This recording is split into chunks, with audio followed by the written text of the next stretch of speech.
齊齊玩，好好玩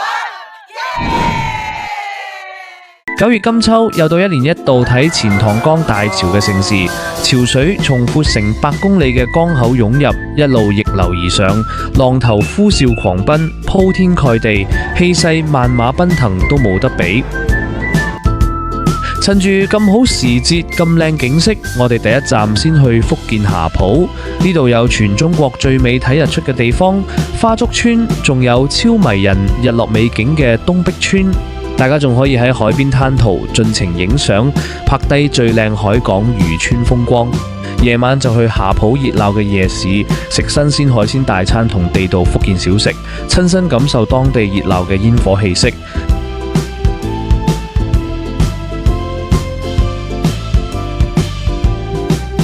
跟住落嚟第2站，我哋就入浙江內陸，沿途一路行，一幅幅詩情畫意、充滿閩籍風情嘅梯田景色，慢慢映入眼簾。正值金秋，稻花飄香，係秋日豐收嘅大好時節，滿眼都係碩果累累嘅田園景緻。我哋特別為各位攝影發燒友安排咗專屬拍攝環節，喺各個景區精心佈置拗江帆影、漁舟撒網同老龍牽牛經典場景，仲可以坐船暢遊拗江，慢最佳拍攝角度，俾大家享受一場震撼嘅視覺盛宴。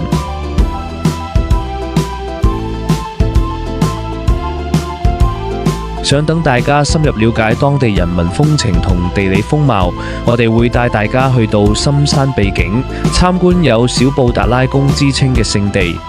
仲會到訪被譽為活着嘅清明上河圖嘅麗水千年古鎮。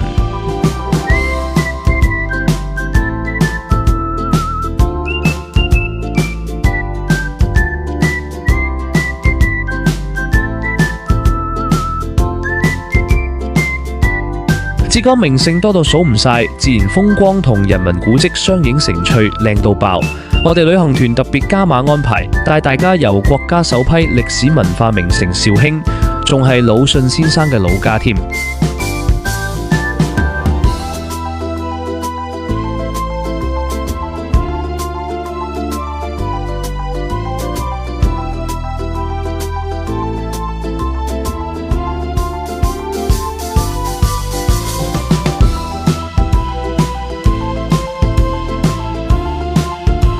剛好撞正中秋，大家仲可以一齊食肥美大閘蟹，玩得盡興，食得開心，滿載而歸。